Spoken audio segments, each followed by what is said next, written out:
पतोहा का बाबूजी तबीयत ठीक है ना? ठीक है बा। बताओ अई पतो के तना हमार दर्द में ही अब सर गइल होन बाहर कमाए अई घर में रहत रहत तोर मन ना उपजियाला रे। उबियाला बाबूजी तो का करे। का करी चल हन जा लकड़ी काटल हटे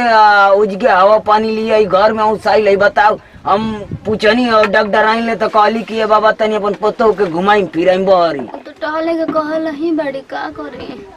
चले का मन नहीं है कर बाबूजी रहे। चल उजे हवा लागी बढ़िया सही पंखा ही बताओ हई कितना आदमी लइका फैका मल बीमार हो जाते वहाँ से पंखा के हवा से।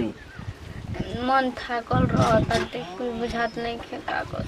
हाँ चल हम लकड़िया काटम तू एक ठर धरिए ओजी अपन ओजे रहल जी भर दोपहरिया शाम होतावल जी घरे केहू का कोई देखी तो कोई का कही हमनी के अपन काम करल जी तो कोई का कही दुनिया कुछ कहे ओसे का मतलब हमनी के काम से न मतलब ह। चल वैसा ही धीरे धीरे चल ओजे बैठा रही हम लकड़ी काटतनी ढह गई बैरिया। चलो धीरे धीरे हमू जानत हई। चला वही देख ढह गई बैरिया से का हाँ बताओ।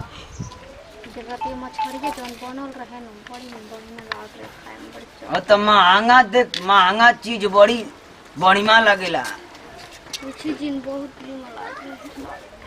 हाँ चल ठीक है तू ओजा बैठ हम जानत हई कितना कष्ट में ओजा बैठू हम हई काटत हई तेल लकड़ी ना।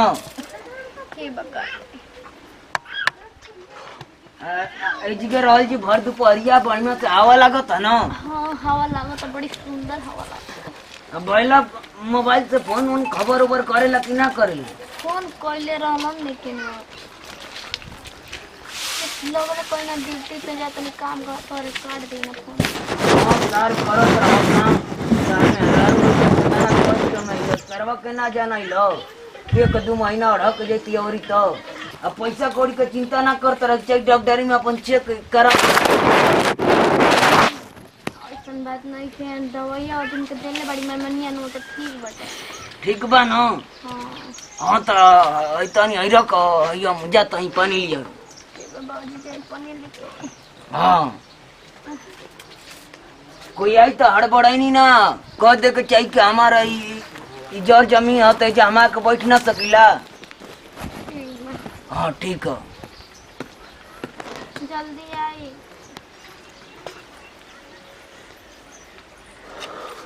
घाम तो भई लग जैसे जाना तो भगवानवा के लाजो शरम ना लगत है पानी शैतान जैसे एकदम भइल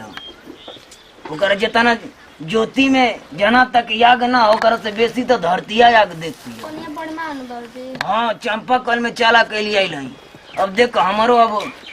काटे का मन ना करता हम एजा बैठ के आराम करत हई। बाप रे बाप कितना यहाँ लागत ना हम पी काई नहीं तू पी ले। आई हो दादा बताओ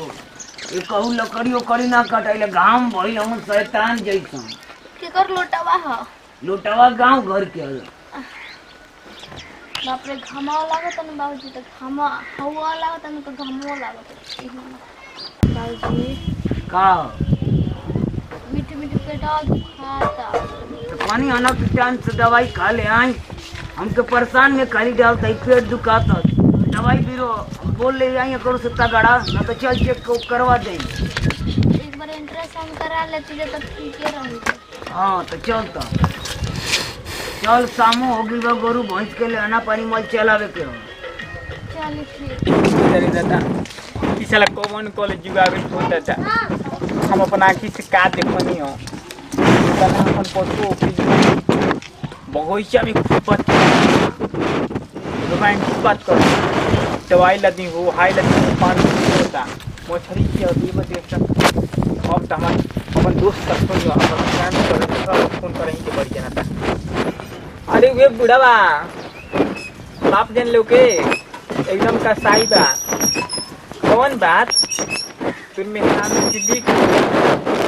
से मेरिया के दिन दिन भर घुमावता आ फिर कालो के मछरी खियावता कुछ तो दवाई के कहता तो बुढ़ौती में कोई यही कुछ करे के चाहिए आ कबो कबो कहता कहो तोहर दुखाता का अरे मत खाली आके अपन बाबू के समझाओ ना तो दम तर्जन अथवा ना खोखड़ी कर दिया जी अभी ना कोई कोबे के कोई बनी दवाई लेवे दवाई लिए होते रहे गुली तो दुखा जोर से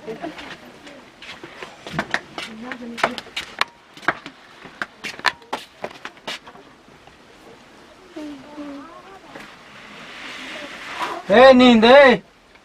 अरे रोआ आ गई नहीं बड़ा जल्दी आ गई रो तो 2 महीना पैसे के टिकट करे ले रहनी कैसे आ गई इतना जल्दी कहने के जो रोहन बा न वो रोहनिया के हमके सुन के अत भेजी आवे का पड़ल बैठी टिकट कैंसिल कर के आ गई बड़ा जल्दी एक वाली फोन न मन कनी पूछ फोन के ले बा फोन उठत नहीं के ना फोन के ले बालू बैठी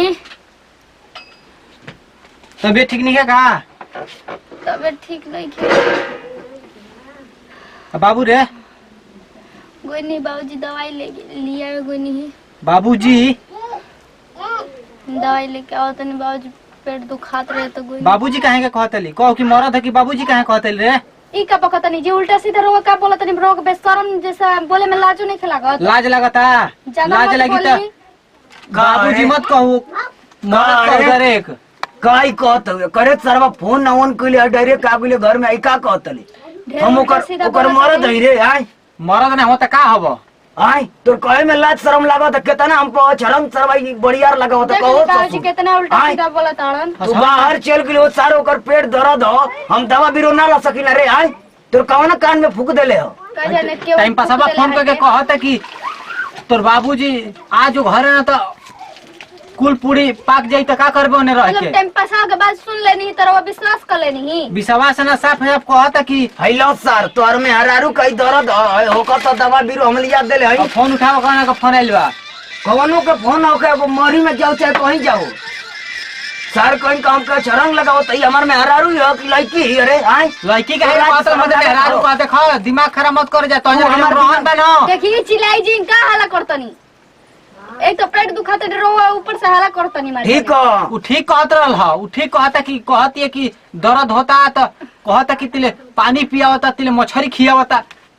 आई हो सारे आई हो हमार धन के टुकड़ा हम ना जानते रहिए सार की तू इतना कोनो के कहला में बदल जीवो अपन में हरारू के लेके रहो लेकर आओ सर हम जाते हैं मोर बिला जाते हैं जात कहे के बोले लिया के जे करो के जात कहां वाला हो फिर कहे में लाज शर्म ना लगा कर लाज शर्म कौन चीज? आय अरे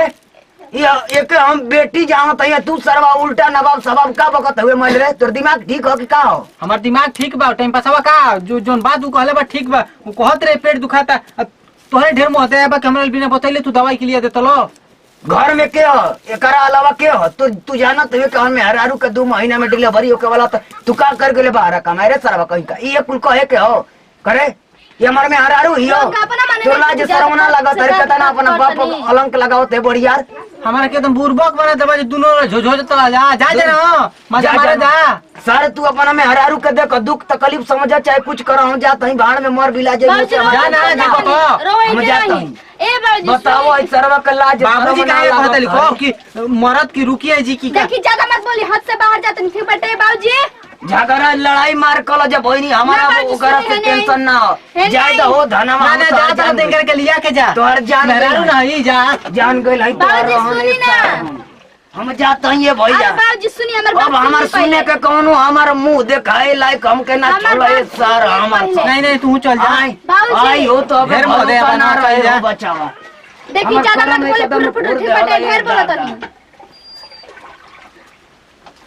चल गुनी नु पेट भर गुलनु तो जाके रोक लो पता बेटे उ का करत रहनी का करत रहनी मार जाने आके उल्टा सीधा इंजम लगा के छोप दिया नी तोर नहीं के पेट भर तो तू चल जो देखिए हमारे से उल्टा मत बोली ठीक बेटे उल्टा सीधा नहीं के बोल ठीक बोलता नहीं जब मन तब उल्टा बोलत रहता नी ये पोतवा का बाबूजी लिया के जा तार नहीं ना जा सकेला तू लिया के जा अरे सर नहीं खिलावती का बोलत तू बोले लायक तू काम ना कइले हो तू चुप रह रे यानी हाथ उठा के हमरा हमर बुढ़िया के टोची कहां हो हाथ से बाहर जाता टे हमार बुढ़िया के टैची कहाँ हो? देख तो पलंग के नीचे हम दे बाजी रहो कहाँ जाए हम जाते हैं, हम कहीं जाए ओसे तो बकर परी ओसे तो तो कहूं नहीं नहीं का जाएंगे। टेंशन है। हमार पता बुढ़िया के बाटे। टैची दे राउरी बाबूजी हने नु हाँ हाँ तो रवा के घुमा सकेले, हाँ घुमा सके ना रवा के मुंह में मिठाई खिया सकेले, हाँ किया सके ना पानी पिया सकेले, घर में रख देले हाँ, ये पिया टैची सके ना। हमार और बुढ़िया रवा के के हाथ के घुमा सकेले बहरी, हाँ वो कुछ कर सके ना कहीं घुमाइयो भी सके लेके ना। जा सकेले। हाँ तो हाँ आखिर हम यहाँ के बहू हनी तो बहू के बेटी समाज लेनी तो हम यहाँ के साथे ना घूम सकी ना, घूम सकेलू तब काहे हमारा ऊपर इंजाम लगावत हनी? यहाँ के हमरा के पानी ना पिया सकी ना, हम इनकर बेटी हनी तो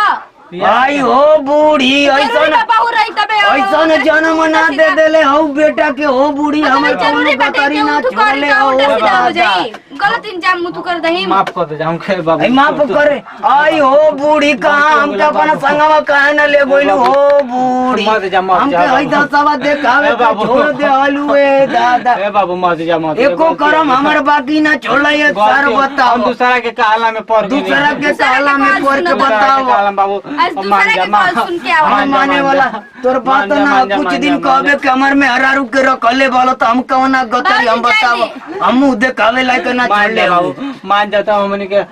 देखत ना ए, मान जा ए मान जा बाबूजी जाए दे, छोड़ी जाए दे। हो होता ना कष्ट में हियो तो कर बात हम मान के रह जाता इन तो हर सार हमर मुंह ना लायक जन्मल हुआ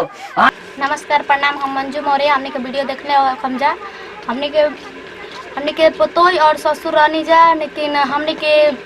हमार ससुर हमरा के इतना बेटी जैसा मानत रहनी, हम डिलीवरी रहनी, लेकिन कोई घर में सास सोस के उ रहबे न करुए तो उनका अलावा दूसर कोई है न रहे। हमरा के अपन बेटी जैसा मानत रहनी, दवाई बीरो पानी हर चीज़ पियावा खियावा टहलावा उहे के देखत रहनी, लेकिन हमार पति केहू के बहलावला में मतलब गलत सोच ले रहनी, ताकि पतोई के और ससुर के बीच में कुछ गलत नजायज संबंध बटे, लेकिन ऐसा कुछ ना रहे। यदि हमके वीडियो अच्छा लगल तो एकरा के लाइक और सब्सक्राइब जरूर करम जा, और जौन साइड में बेल आइकन के घंटी बा ओकरा के जरूर दबाएम जा। अब एकरा से लेते हैं विदाई, अगले वीडियो में फिर मिलल जाई। जय हिंद जय भारत।